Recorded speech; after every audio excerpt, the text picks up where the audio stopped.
Okay, so you're way different than the typical athlete mold. And I want to kind of get all the way to that. So let's start out when you were young. You're in high school, you have your choice to go pretty much a lot of places, and you choose an Ivy League school in Penn. What was your thought process going that route? Yeah, I think, so the third to last game of my senior season, um, I literally, I'm captain of the team. Coach puts me in, somebody gets hurt, puts me in at halftime on kickoff returns. My first time doing special teams since seventh grade, maybe, right? And now it's crazy. My career has been special teams. But Crazy. I remember, dudes running down the field and this thing feeling like war. Like I remember just being like, God dang, I haven't seen the game like this in a while. And my own teammate falls on my ankle, falls on the back of my leg, and it pops. And I'm just like, oh, and I'm limping around the rest of the game, rest of the season, literally. Still able to play, but it just wasn't the same. And that for me was the moment where, all those people who've always said, hey, like you're one play away from never being able to play again, all those types of things. Hmm. That was like, oh, y'all not playing. Like, Right. so had the opportunity to go to Penn. My grandfather also, he played 11 years in the league, won a Super Bowl, went to two of them Yeah. though. And he was also just that we all need to have that voice of encouragement, that voice of like, oh, I can do this type of thing. And he was the one for me who helped make it, hey, like if you're good enough, they're gonna find you. But Yeah. nobody will ever be able to take that Penn degree away from you type of thing. So that's I where like that you brought up your grandfather because, like, again, already had the pedigree and different things. Growing up, was that like a crutch? Like, you knew you had somebody right there that's already been there, already done it. Was he like involved a lot in your football career younger?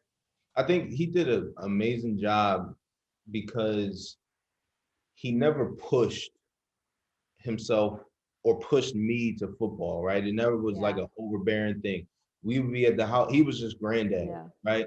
And he was very humble in that regard. So it actually made it more, I think it made me fall in love with football more because it was my way of kind of like secretly connecting with him. He had six grandsons. He had three daughters. All of them had two grandsons. So he always brags to people like, yeah, I kind of got back at the world. Finally got me my boys, right? Yeah. But like my brother and I, we were the only ones that played football. So it was kind of like my secret, language with him. And although he loved us all the same, you would never really tell it different. He bragged about us all equally.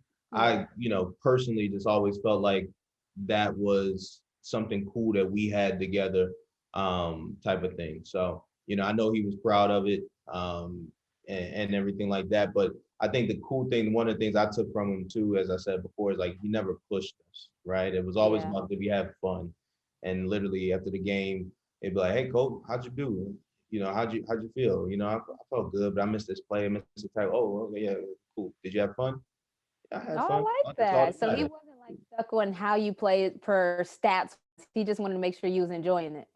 Exactly. I think he knew Lit. ultimately if I had fun, then we'd be Yeah. straight, right? Yeah. So I think Definitely. that was cool, man. Okay, so you get hurt a little bit, but you get to Penn State.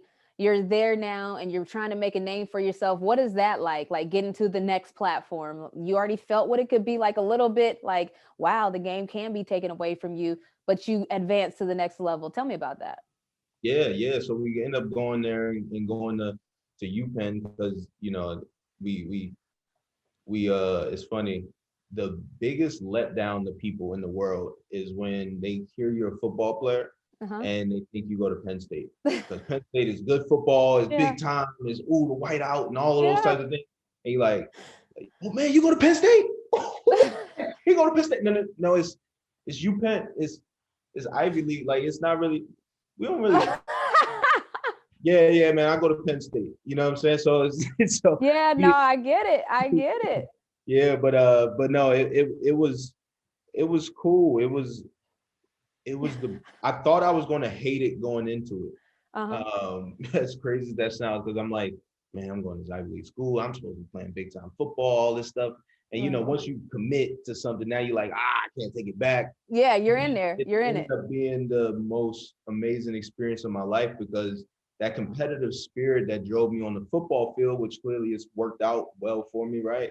It also started to drive me off the field, where now I saw people coming back after the summer break, where my freshman year I went home, trained, and I worked at Walmart and Social Security. And they coming back, yeah, I just had this internship at Morgan Stanley. I just did this at Goldman Sachs. I just did this. You like, hold on, you made what? Whoa, you made that's dang. Hold up. No. Yeah, like How do I get that. in? Yeah. Dang, that's crazy. Okay, so a lot of people, you went from Ivy League to the NFL. Not the easiest thing to do, as we know, and you did it.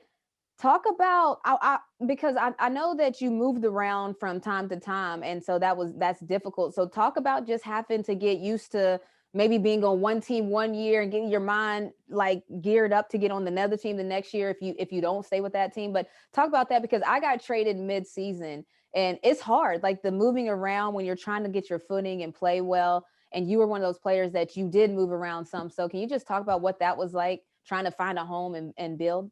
Yes, you living out of a suitcase, literally. Yeah. I'm on my 15 now, and you just never get comfortable, never get complacent. I remember my second year is when I started getting the rule in my head of like, just don't get comfortable. As soon as I always felt like as soon as I started planning for a week or 2 weeks in advance, hey, such and such, you can go ahead, you can fly in a couple weeks from now, we play such and such. It was like the team was listening on my phone. Like, oh, this dude too comfortable, man, cut him. Like, I'm like, God dang, like I just got here, right? Like, so for Yeah. me, that was like, it was always, it's always been just don't get comfortable Yeah. and just keep earning my spot every single week. And I think that's how, now I'm at year 9, and it's literally Yeah. the same thing, earn it every week. And the funny part about it is, so Tuesday at 4 p.m. Eastern is cut day.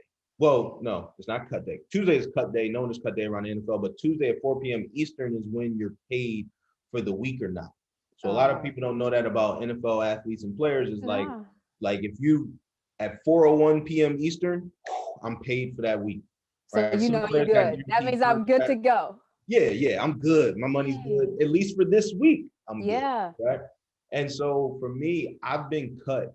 There was one time I was with the Titans, and I'm literally, we do a whole charity event that morning with the team. I'm at this middle school, the cheerleaders are No. there, we're running kids No. through, some play 60 stuff, all that stuff. At 3:56 p.m., I get a call from a random Tennessee number. I'm like, and in my head, I'm like, I know I shouldn't pick this up, Yeah, but I ain't no punk. Mama ain't raised no punk. Let me, they can't be coming. I just help the kids. Hey, Coach. Hey, man. Hey, what's up? Hey, such and such with the Titan. Hey, man, you mind bringing your iPad and stuff over to the and the building? playbook, man. What? Well, but I was with the kids. Did you not see Man, the picture? I'm giving back to the community. You knew you were gonna cut me at 11 a.m. They Yeah, I let you still go to probably went with the kids, but you know what I'm saying. Like, I you already just know. don't get comfortable. So it's been difficult, and I've really got to shout out my wife and my family, for riding the whole roller coaster ride with me. Definitely. And the last thing I'll say about that Tuesdays thing.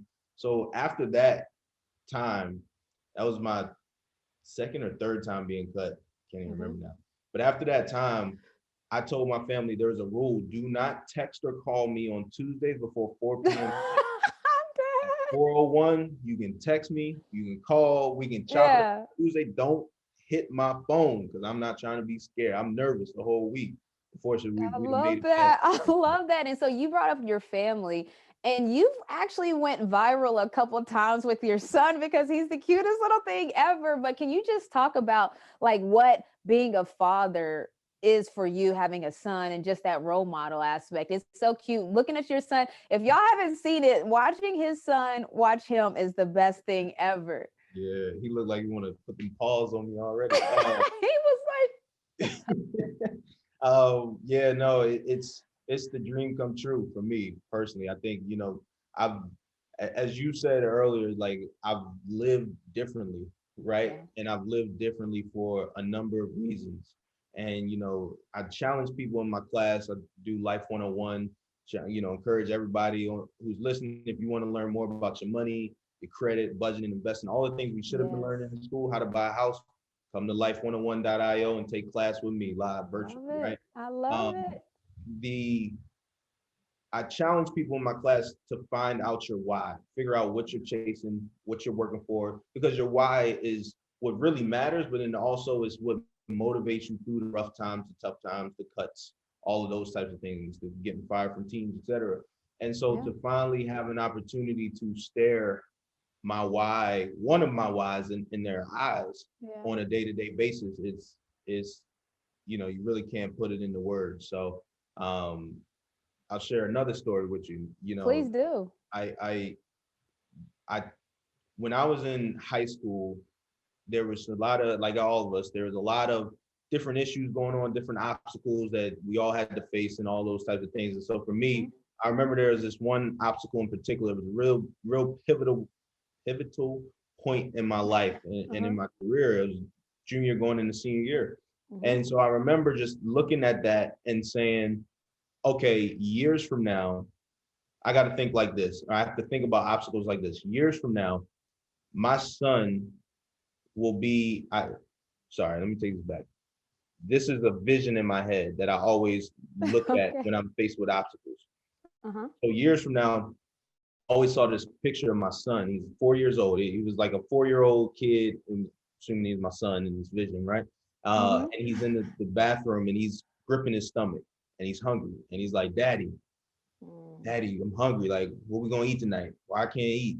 And I'm like, man, you know what? You can't eat because Daddy can't afford it, because guess what? Back in the day, such and such told me I wasn't good enough. Such and Yeah. such told me I And you couldn't make believe such and such, and you were it. crazy enough to believe them. Exactly. So for me, it was always like there's no excuse in the Yeah. world valid for me not to accomplish and create the life that I want.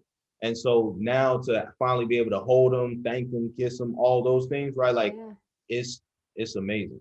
That makes me think of the song. What would you do if your son was at home crying all alone? Yeah. But that's no, I get it. And I'm glad you brought up Life 101. So you teach Life 101 at UPenn, which, first of all, went to UPenn, now are as a professor there. Kudos. That's why I let people know you're doing things different. This is a different type of athlete. But talk about that, just becoming a professor. You teach Life 101, which is like basically exactly what it says, things that we need to know to live in life that we didn't learn in school. But just Yeah. talk about, like, how do you become a professor at the school that you went to? Yeah, going through the process, I've really paired up with a co-professor, my co-professor, Dr. Brian Peterson. He's done amazing work there at Penn for years, and I think that he, I had a conversation with him at our 5-year reunion or Mhm. so, and I was just like, man, I got this idea for this course. I think we all need it. I think it would be really beneficial here. And he was like, oh, I was like, can you put me in touch with the right people? He was like, all right, cool. And the next day, I like that. next morning, he emailed me. He was like, hey, I'll go one further. If you're comfortable with it, I'll not only talk about, you can do the Life 101, the financial literacy piece, but we can also pair that with the inequities piece, the systemic issues that have plagued Mm, this, right?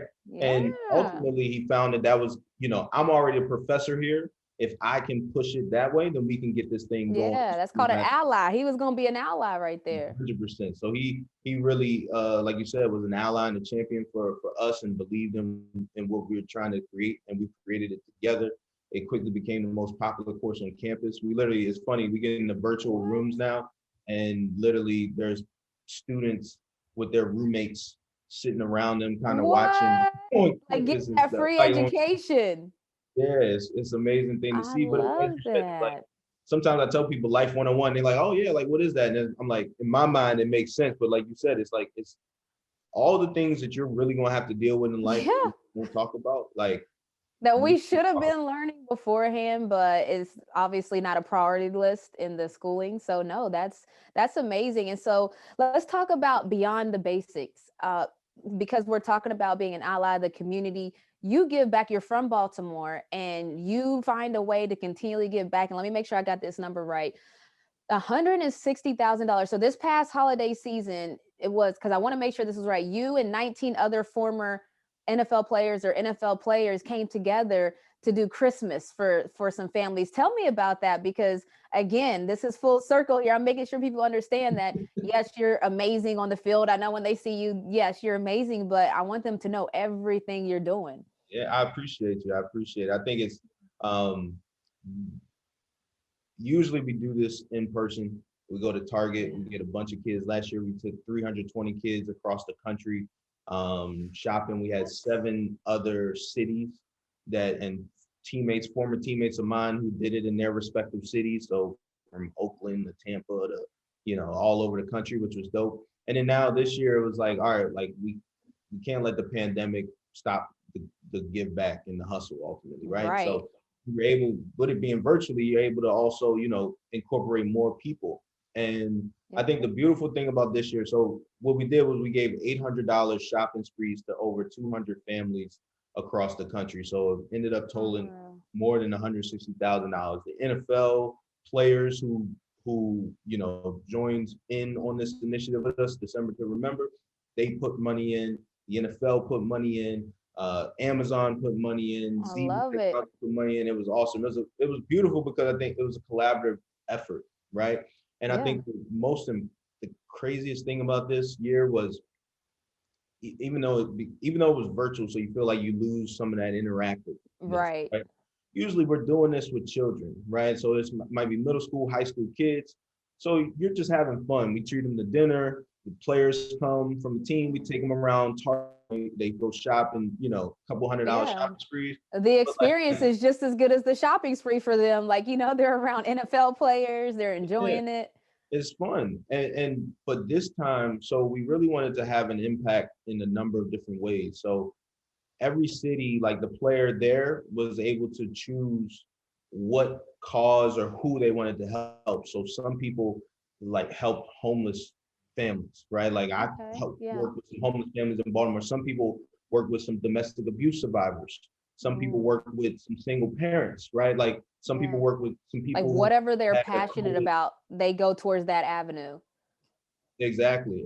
So it was pretty cool to see, but also having the adults and the full families on the phone, you got a lot of people sharing their stories. So it was just, it was a powerful event. And I'm just glad that the guys trust in what we do enough. My wife and I, my family, putting that work behind the scenes to make it happen. I'm just glad they trust us to use that money and find the right people that need it. And it's been awesome. No, and you've mentioned it twice, so I want to highlight it. Shouts to your wife, because I know that, like, no, for real, because just my fiance having that family aspect where they do a lot of the work behind the scenes, even when it's your event, people do so much work. So I know that it's probably the same for you. So shouts to your wife.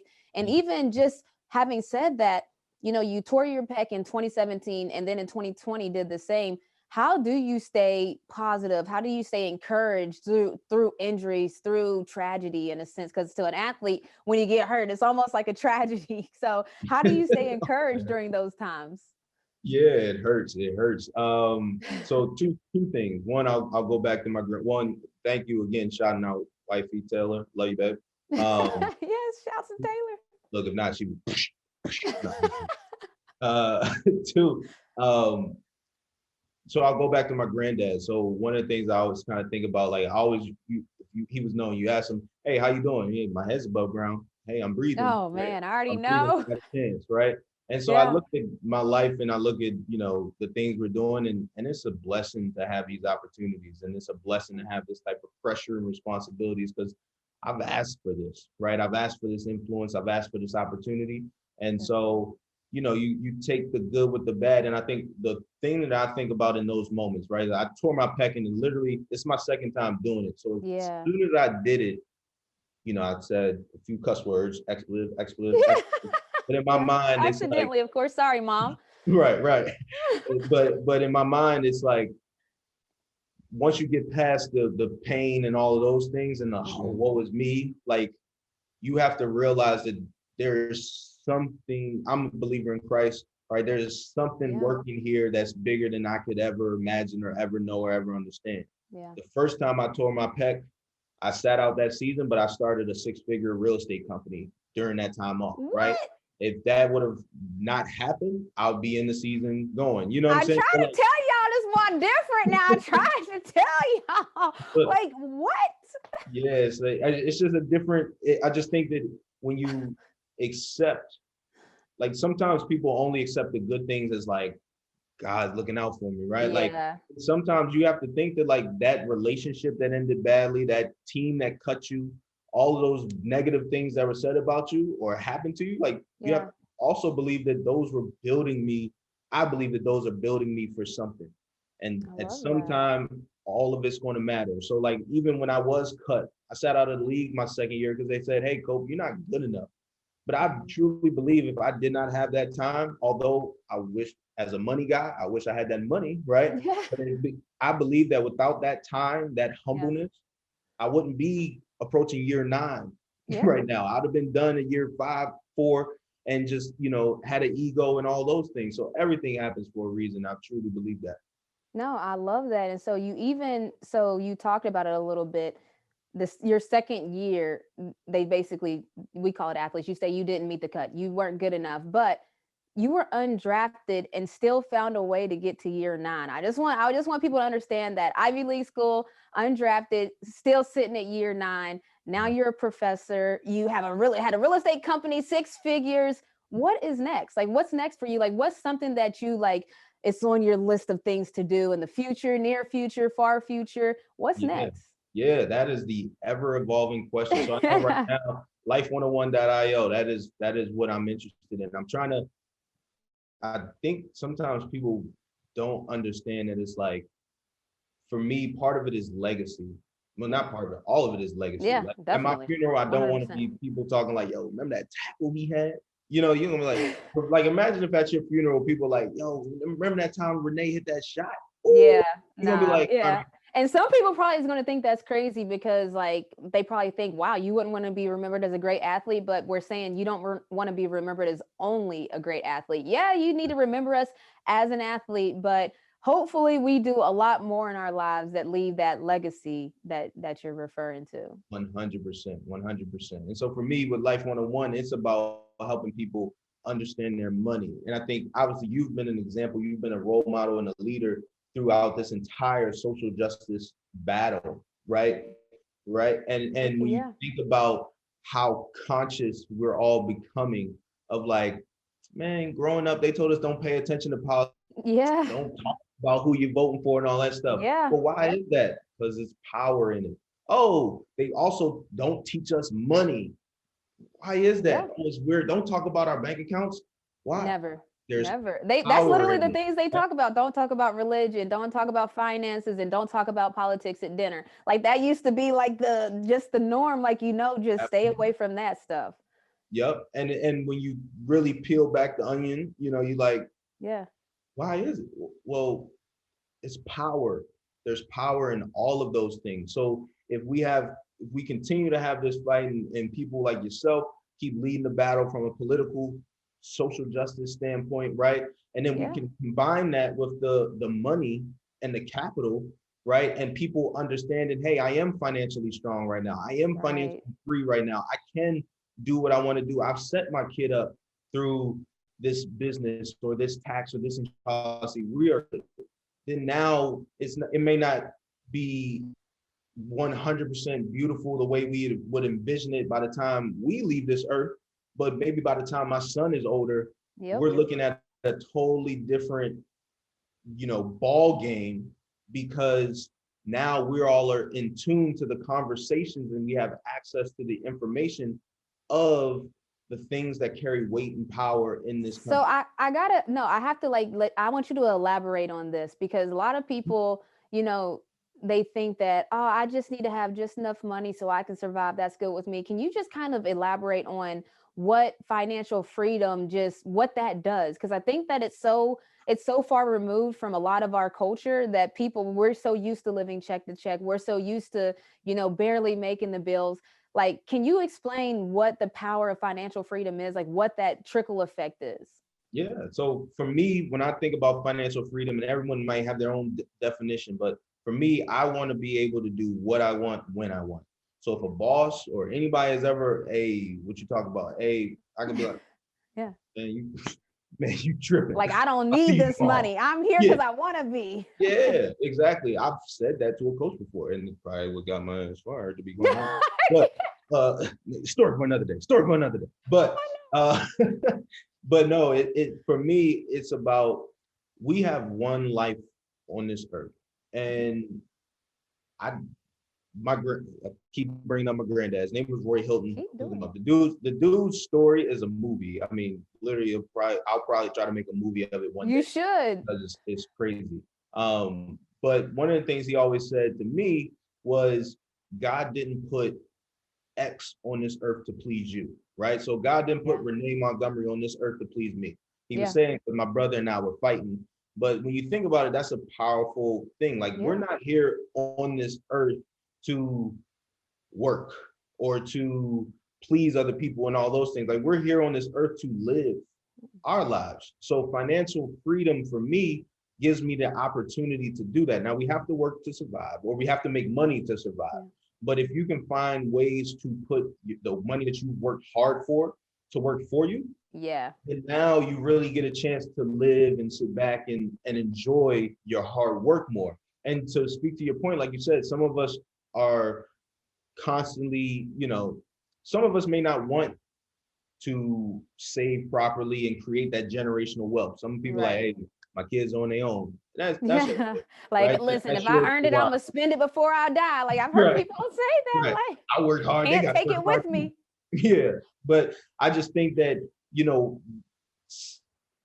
some of the best gifts, or I personally believe that the best gift I can give to my child is setting his financial future up for success, right?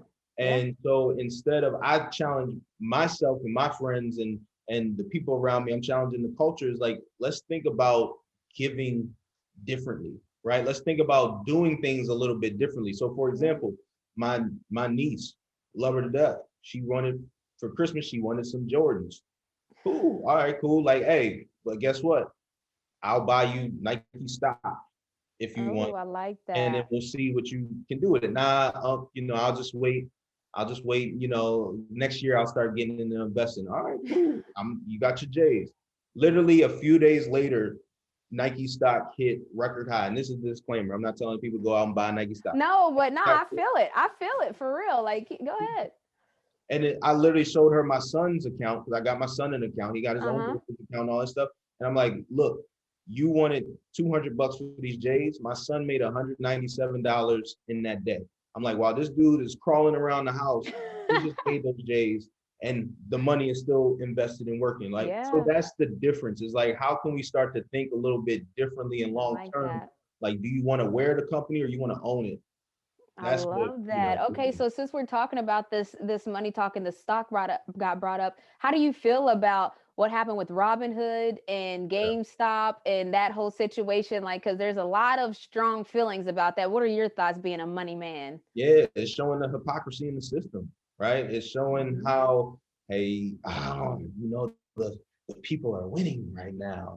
I think now, with that being said, the stock, I just saw the stock is down $109 today. So I know that there's some people who are still in it, and some of the people who thought that they made a lot of money are finding out the hard way right now. They're like, hey, like this thing doesn't last, it doesn't add up, right? You can't always win. So I know that, unfortunately, for like a lot of people who join the bandwagon are being hurt as well. But I do think it shows. And how so? Like, being hurt because they didn't pull out fast enough, and now because it was a short play basically, and then if people were staying in it.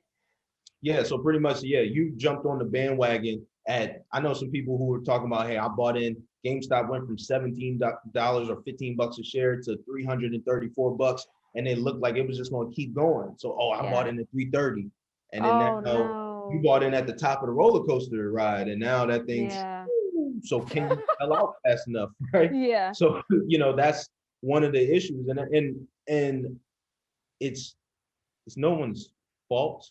I think we all need to, when it comes to investing, we all need to understand and evaluate our own risk tolerances. Like me, I am a risky person, right? Like, I try to stay away from the casino. I'm not like I don't have a a gambling addiction or anything like that. But like I'm a risk taker. Like my career, your career, it's all about risk. It's all about how comfortable you are shooting that gap. Can you shoot that shot? Yeah. The fourth quarter with it. Do you feel confident doing that? Right. Yeah. And it's about taking them. I'm gonna go for the steal now. Right. And I so already for know. me, Yeah. I'm the person like I have to stay away from casinos because if I walk in and I'm like, I don't go in there and go crazy. If I walk in with $100, Yeah. I'm leaving with more than $100 or zero. It's Oh not yeah. a leave with 50. Hi, it's me. Yeah, Yeah. like I'm not here. I'm here to Yeah. make this 105,000, right? Like Yes. but that's unfortunately what a lot of us do when we get to the stock market. And I personally, constantly myself up through conversations with people who are more long-term focused and patient, the tortoise wins the race type of people that help balance out my, it's going up, right? I like So that. I challenge like people. that. No, I love that. Okay, so listen, Brandon, I thank you. This was Get Your Money Right, okay? Life 101, UPenn. Actually, you have it on your website as well. So just everywhere, go find Brandon and you will find that everyone needs a lesson on money. We didn't learn it in school. We all need a lesson on all of it, life, and he got it. So Brandon, I thank you for joining me on Remotely Renee today. I feel like I learned a little something, and we got to do an event, okay? We already been planning, like, let's make it happen. I'm 100%. 2022, 21, 2022. something, 2022. Vaccine. I don't know. We got hopefully 2022. Let's keep it safe and plan for 2022 because we don't want anything interfering, because I do know that you had this amazing event planned and then things happen. So yeah, let's revive that. Let's resuscitate it. Yeah, we'll give it some life. All right. Thank you for coming on. Always. I appreciate you.